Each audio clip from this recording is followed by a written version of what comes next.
everyone, Tia Torres here with another episode of Wild Instincts under my Tia Talk podcast platform.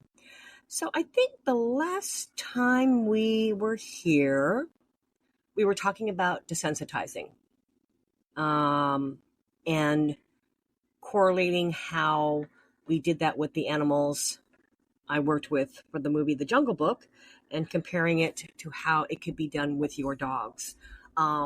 And as promised, I will always keep these episodes and the narrative on a more like layman's terms, like simple to understand. I don't want to bring a bunch of fancy words, even though they're accurate. I just don't want to bring a bunch of fancy words into the conversation because I know a lot of you, including myself sometimes, don't understand it. So just a quick recap. Desensitization. God, I can't even say the word. Desensitization.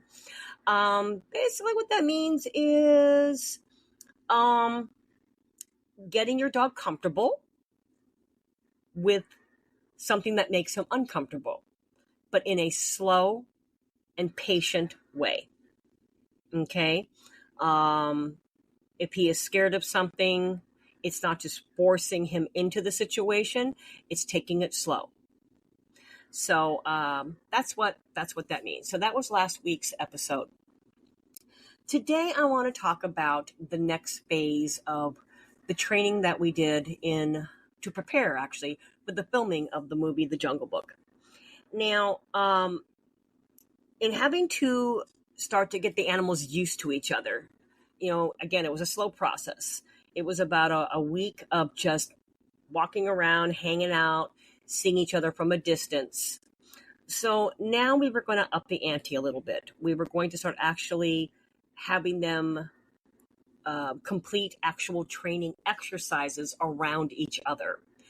And that could be anything from hitting their mark, meaning calling them to a particular spot and holding a stay or a sit stay or a stand stay, or maybe sending them to a mark. And the reason we had to teach the animals to go to a mark as opposed to calling them to us is that we had to prepare for where we were going to be filming, which was in the jungles of Sri Lanka.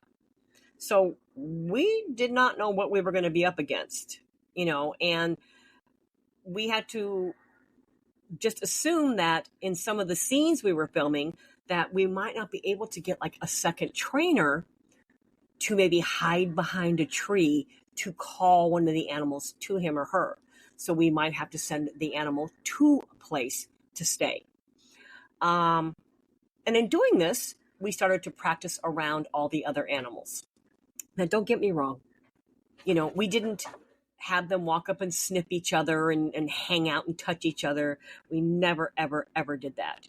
The only animals that were allowed to work together were the wolf dogs and then the primates. Some of the primates, like the chimps, I think were allowed to be around each other a little bit. But all the animals worked alone. It was like a safety issue for animal and handler involved. Now, that being said, when working with these animals, everything was very upbeat, very positive, rewarding. It was fun. Never, ever was an animal corrected for doing something, quote unquote, wrong. I was taught actually by this animal company that if your animal doesn't get it or doesn't, I hate to use this word, but doesn't perform in the way that you wanted, it's your fault. It is never the animal's fault. It is handler error. You didn't convey the message well enough. You didn't teach him well. I mean, which I thought, I actually like that. So there were times, though, that, sometimes these animals acted in a way that wasn't necessarily bad, but more symbolic of their natural behavior. And what I mean by that is this. For example, calling one of the tigers to his or her mark. Oh, wait, I think we had all female tigers. Don't tell anybody, but Shere Khan was played by a female tiger. So we would call her to her mark. And let's say when she ran up to her mark, she stopped, she stayed, and the handler did not reward her fast enough with her chunk of meat. And so she might have got a little crappy. Maybe took a paw swipe at him or, kind of snarled at him. Okay? She didn't get reprimanded. That's just a natural thing for a tiger to do. So we had to learn to accept some of these behaviors as being normal. Now, the reason I'm bringing this up is because with certain breeds and types of dogs, the same thing can be true. And it makes me think about a YouTube video that I saw not too long ago.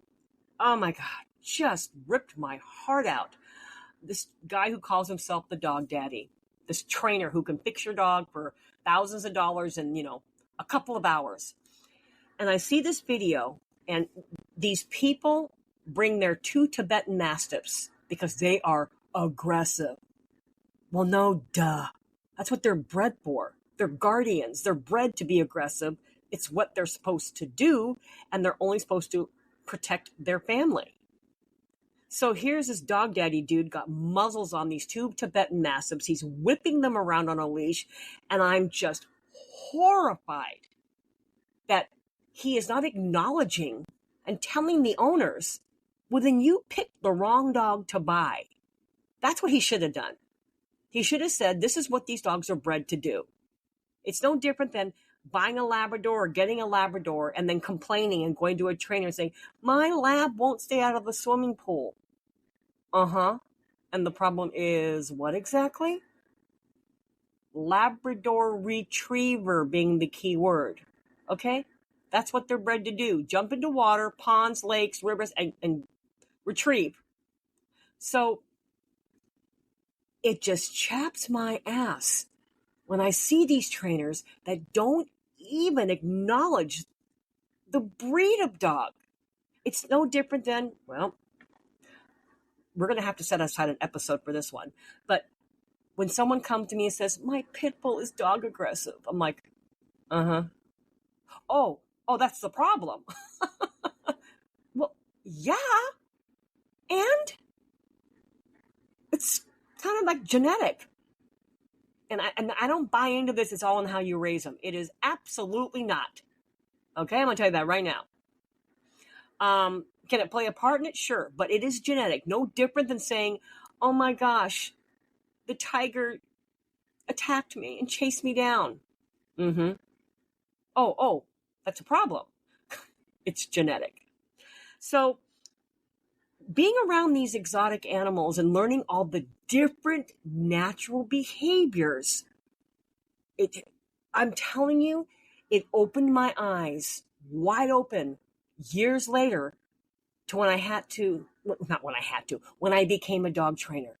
I had such an appreciation for the different types of dogs. So when someone did come to me and saying, my dog is acting this way, let's say aggression, because it's one of the main things. The first thing I would ask the owner, do you know what type of dog it is or what breed it is? First thing out of my mouth. And I owe that to these animals that I worked with for the Jungle Book movie. And don't kid yourself. There's a difference between how a tiger acts, a bear acts, a lion acts. It's just so amazing. And I wish every dog trainer could work around these animals first, because it would just broaden your horizons and make you appreciate that cute little 50-pound dog that you're trying to help. Whew. Well, that was a passionate speech. It's bringing back a lot of memories for me. Okay, guys. Well, you know what? I'm going to say it. In lieu of this topic, because nothing could be more true than my new ending spiel. And that is, always go with your gut and stick to your instincts. Until we meet again.